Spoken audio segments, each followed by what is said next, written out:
आज के वीडियो में हम लोग पढ़ेंगे प्रिंसिपल ऑफ चॉपर ऑपरेशन, है ना। तो इसको आपको याद रखना है। इसको स्टेप डाउन चॉपर भी बोला जाता है। कभी कभी एग्जाम में आता है कि explain about the step down chopper करके, तो बहुत बच्चे जो है इसको नहीं बना पाते हैं, क्योंकि ये कहीं पे लिखा नहीं रहता है कि स्टेप डाउन चॉपर है। बट आपको जब भी एग्जाम में ये पूछा जाएगा कि स्टेप डाउन चॉपर क्या है, तो आपको इस सर्किट को ही बनाना है ना। तो जैसे कि इसका सर्किट डायग्राम है, आपको दिख रहा है कि ये जो आपका सप्लाई वोल्टेज है Vs, हम लोग सप्लाई क्या देंगे, डीसी सप्लाई, है ना। क्योंकि चॉपर, जैसे कि आपको बताया गया था कि चॉपर एक high speed on off device होता है, सेमीकंडक्टर डिवाइस होता है जो फिक्स्ड डीसी को वेरिएबल डीसी में कन्वर्ट करता है। तो ये जो आपका कंप्लीट जो सर्किट डायग्राम है, ये किसका सर्किट डायग्राम है, स्टेप डाउन चॉपर का, है ना। तो यहाँ पे हम लोग डीसी सप्लाई देंगे, ठीक है। ये जो आपका डीसी सप्लाई है, ऊपर प्लस नीचे माइनस दिख रहा है। ये स्विच एज अ स्विच, मतलब यहाँ पे एक चॉपर सर्किट है, ठीक है। तो ये चाहे तो ये मॉसफेट हो सकता है, थायरिस्टर हो सकता है, या फिर कोई भी सेमीकंडक्टर डिवाइस हो सकता है यहाँ पे हम लोग जो यूज करते हैं, ठीक है। तो उसको एज अ स्विच की तरह दर्शाया जाता है चॉपर को।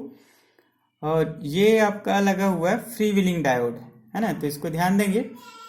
तो आपका जो नॉर्मल डायोड होता है ना, जैसे हम लोग जो सिलिकॉन डायोड जो पढ़ते हैं, तो उसमें क्या होता है कि एक वोल्टेज ड्रॉप होता है। जब वो शॉर्ट सर्किट कंडीशन में आता है तो उस केस में वोल्टेज ड्रॉप होता है उस डायोड के क्रॉस। लेकिन जो फ्री व्हीलिंग डायोड होता है उसमें कोई वोल्टेज ड्रॉप नहीं होता है, ठीक है। जब ये कंडक्ट करेगा तो उस केस में सीधा सीधा ये ऐसा शॉर्ट सर्किट बिहेव करेगा। इसके क्रॉस वोल्टेज ड्रॉप जो है वो नेग्लिजिबल होता है, बहुत ही कम होता है, जीरो माना जाता है लगभग लगभग, ठीक है। ये इंडक्टर है और यहाँ पे अपने को लोड के क्रॉस आउटपुट प्राप्त होगा, है ना। यहाँ पे ये जो आउटपुट करंट है हम लोग यहाँ से देखेंगे। आउटपुट वोल्टेज यहाँ पे अपन मेजर कर रहे हैं कि ये दोनों पैरेलल सर्किट है, ठीक है। तो यहाँ पे अपने को output voltage free wheeling diode के क्रॉस मेजर करेंगे। तो इसका एक्चुअल वर्किंग हम लोग स्टार्ट करते हैं। ये तो था इसका कंस्ट्रक्शन। तो इसमें आपका दो टाइम होता है, ऑन टाइम और ऑफ टाइम। इसको आपको ध्यान देना है कि जब चॉपर ऑन कंडीशन पे है, अभी हम लोग ये चॉपर भी ओपन दिख रहा है आपको, अब ये मान के चलो कि टी ऑन टाइम में जब क्या होगा कि चॉपर ऐसे कनेक्ट हो जाएगा, ठीक है। तो उस केस में क्या होगा कि टी ऑन टाइम पे चॉपर जब ऑन होता है तो उस समय सोर्स वोल्टेज लोड वोल्टेज के बराबर होता है। मतलब जब ये चॉपर ऑन होगा तो उस केस में ये सप्लाई वोल्टेज और इधर का जो लोड वोल्टेज है वो क्या रहता है, दोनों बराबर होता है ना। तथा इस समय इंडक्टर क्या होगा, चार्ज होगा। जैसे ही हम लोग यहाँ से सप्लाई जा रहा है, ये स्विच को जब ऑन कर देंगे तो इस समय ये जो इस समय इंडक्टर क्या होने लगेगा, चार्ज होने लगेगा, है ना। क्योंकि फ्री व्हीलिंग डायोड इस समय रिवर्स बैच में होता है। ये जो आपका फ्री व्हीलिंग डायोड है, इधर से प्लस आ रहा है, इधर से माइनस आ रहा है, तो मतलब इस समय क्या होता है, वो रिवर्स बैच में होता है। अतः इस समय लोड पर आउटपुट वोल्टेज प्राप्त होगा, है ना। ये तो रिवर्स बैच है तो इसका कोई काम नहीं है। मतलब ये जो डायरेक्ट जो सप्लाई वोल्टेज है वो इधर अपने को प्राप्त होगा, ठीक है। तो ये तो है इसका ऑन टाइम पे। तब इसको दिखाएंगे कैसे, तो ये जो है आपका वेव फॉर्म हम लोग देख रहे हैं। तो ये मान के चलो ये टी ऑन टाइम है ना। और ये जो टाइम है ये टोटल टाइम टी होता है, यहाँ से लेके यहाँ तक। ऑन टाइम और ऑफ टाइम, इसको हम लोग ऐसे लिख सकते हैं, T on plus T off is equals to total time, है ना। ये जो टोटल टाइम टी है वो T on plus T off के बराबर होगा। तो यहाँ से लेके यहाँ तक आपका टी ऑन टाइम और यहाँ से लेके यहाँ तक ये है क्या है आपका टी ऑफ टाइम है ना। तो आपको बताया गया कि जैसे ही जब टी ऑन टाइम में रहेगा उस समय चॉपर जो है वो ऑन होगा, मतलब स्विच जो है इससे कनेक्ट हो जाएगा। तो उस समय आपको इंडक्टर इस समय क्या होगा, चार्ज होने लगेगा और यहाँ पे लोड के क्रॉस करंट प्राप्त होगा और यहाँ पे आउटपुट वोल्टेज भी हम अपने को प्राप्त होगा, ठीक है। तो जब इंडक्टर चार्ज होगा तो लोड के क्रॉस जब अगर करंट मेजर करेंगे तो चूंकि इंडक्टर चार्ज हो रहा है तो इस तरीके से ये चार्ज होगा, ठीक है। तो ये ऑन टाइम का है। अब इसके बाद देखते हैं टी ऑफ टाइम पे। अब क्या करेंगे, चॉपर जो है ऑफ हो गया, मान के चलो स्विच ये ओपन हो गया, ठीक है। तो टी ऑफ टाइम में चॉपर ऑफ होता है, अतः सोर्स वोल्टेज लोड से डिस्कनेक्ट होता है ना। ये जो आपका सप्लाई जो जा रहा था वो इधर से क्या हो गया, डिस्कनेक्ट हो गया। ठीक है। तो इस समय इंडक्टर क्या होगा, अब इंडक्टर के पास कोई सप्लाई जा ही नहीं रहा है, तो ये जो इंडक्टर में जो चार्ज था वो क्या होगा, अब डिस्चार्ज होगा, है ना। तो आपको ध्यान रखना है कि अगर ये इधर से प्लस था और इधर से माइनस से चार्ज हुआ था, अब जब डिस्चार्ज होगा तो ये जस्ट रिवर्स हो जाता है, ये माइनस हो जाएगा और ये प्लस। तो ये प्लस आपको इधर से आएगा तो इधर से इसको क्या मिल रहा है, प्लस, और इधर से इसको मिल रहा है माइनस। मतलब इस समय जो फ्रीव्हीलिंग डायोड है वो क्या होगा, फॉरवर्ड बैस में आ जाएगा। ठीक है, बस आपको ध्यान रखना है इंडक्टर कैसे चार्ज हुआ था, ये ऊपर साइड प्लस था और इधर से ये माइनस था। उस इंडक्टर जो है इस तरीके से प्लस टू माइनस चार्ज हुआ था, और जब ये डिस्चार्ज होगा तो ये जस्ट रिवर्स हो जाएगा, मतलब ये माइनस हो जाएगा और ये प्लस। तो ये प्लस जो इधर से आएगा ऐसे, तो इधर से एनोड साइड पॉजिटिव मिल रहा है और कैथोड को निगेटिव मिल रहा है। मतलब फ्रीव्हीलिंग डायोड इस समय क्या होगा, ऐसा शॉर्ट सर्किट बिहेव करेगा, क्योंकि ये क्या हो रहा है, फॉरवर्ड बैस में आ गया। फॉरवर्ड बैस में आ गया मतलब ये कंडक्ट करेगा, तो शॉर्ट सर्किट बिहेव करेगा, तो इसका करंट जो है ऐसे फ्लो होगा। ठीक है, ये तो सर्किट का आपका क्या हो गया, ओपन हो गया। अब इस समय यहाँ पे अगर वोल्टेज मेजर करेंगे तो अपने को क्या प्राप्त होगा, आउटपुट वोल्टेज जीरो प्राप्त होगा। क्यों जीरो प्राप्त होगा, क्योंकि यहाँ पे फ्रीव्हीलिंग डायोड है, as a short circuit behave करता है, और शॉर्ट सर्किट केस में अगर आप वोल्टेज मेजर करोगे तो क्या मिलेगा, आपको जीरो मिलेगा, है ना। तो इस समय आउटपुट वोल्टेज शून्य होगा।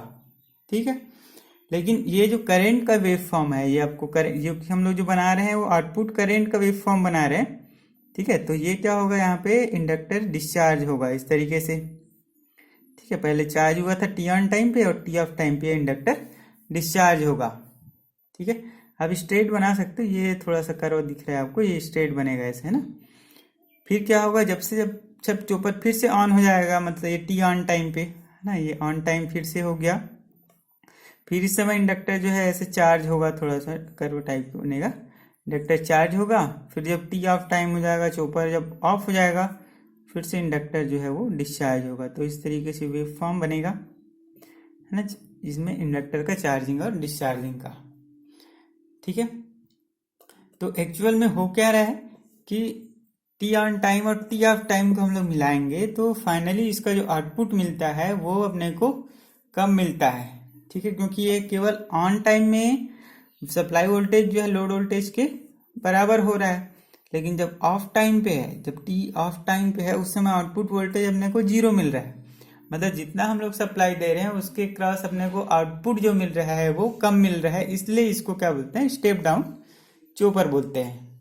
ठीक है, अब इसको हम लोग देखते हैं फाइनली क्या होगा। तो एवरेज इसका निकालेंगे, तो एवरेज लोड आउटपुट वोल्टेज, है ना, is equals to T on divide by T on plus T off into V S, है ना। तो ऑन टी ऑन तो आप समझ ही गए कि ये ऑन टाइम होता है ना। टी ऑफ जो है वो ऑफ टाइम है, या फिर आप इसको बोल सकते हो कि टी ऑन डिवाइड बाय ये total T into V S, और ये आपका आउटपुट वोल्टेज है ना। तो ये जो आपका टी ऑन बाई टी है इसको बोला जाता है अल्फा। इसको आपको ध्यान रखना है। तो V output equals to alpha into V S. Alpha को क्या बोलेंगे यहाँ पे, alpha equals to T on by T, इसको बोलते हैं ड्यूटी साइकिल। ठीक है, तो ये आपको ध्यान रखना है कि T on by T equals to duty cycle बोलते हैं। कंफ्यूज नहीं होना है, क्योंकि इसके पहले भी आपने एक अल्फा पढ़ा था, उसको फायरिंग एंगल बोलते थे। जब हम लोग इसको क्या हम कहाँ पे पढ़ते थे, SCR में पढ़ते थे, तो उस केस में इसको अल्फा को फायरिंग एंगल बोलते थे। लेकिन यहाँ पे जो अल्फा पढ़ेंगे चोपर के केस में, ये है आपका ड्यूटी साइकिल। ठीक है, तो इसको आपको ध्यान रखना है। अब इसमें एक्चुअल में होगा क्या कि इसको हम लोग स्टेप डाउन चोपर क्यों बोलते हैं, मैं थोड़ा सा और इसमें डिटेल में बता देता हूँ। क्योंकि जैसे हम लोग जो आउटपुट प्राप्त हो रहा है, वी आउटपुट जो अपने को मिल रहा है, V output equals to alpha into P S, है ना। तो अल्फा का जो वैल्यू है वो एक्चुअल में वेरी करता है 0.1 से लेके 0. एक्चुअल में वो 1 तक जाता है, जब हम लोग कई बार 0.9 भी बोल देते हैं। तो इस केस में क्या होगा, जब वी आउटपुट इक्वल्स, अगर मान लेते हैं कि अल्फा का value alpha is equals to 0.1 है, इनपुट हमने दिया कितना 10 वोल्ट, तो आउटपुट इस केस में कैसे मिलेगा, V output equals to alpha into V S होता है ना। इसका जो आउटपुट वोल्टेज इक्वेशन यही निकल रहा है।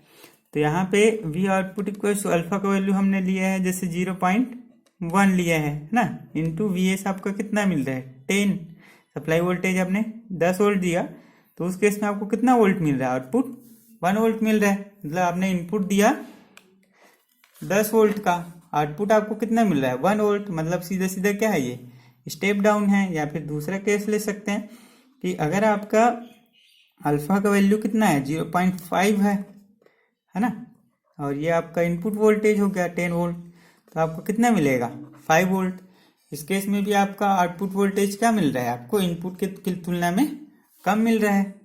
ठीक है, तो इस तरीके से इसको स्टेप डाउन चोपर बोला जाता है। ठीक है, तो इसको आपको बस यही ध्यान रखना है ऑन टाइम और ऑफ टाइम के हिसाब से। ठीक है, तो आज का वीडियो लेक्चर हम यहीं पे समाप्त करते हैं। इसके बाद नेक्स्ट पढ़ेंगे स्टेप अप चोपर। तब तक के लिए धन्यवाद।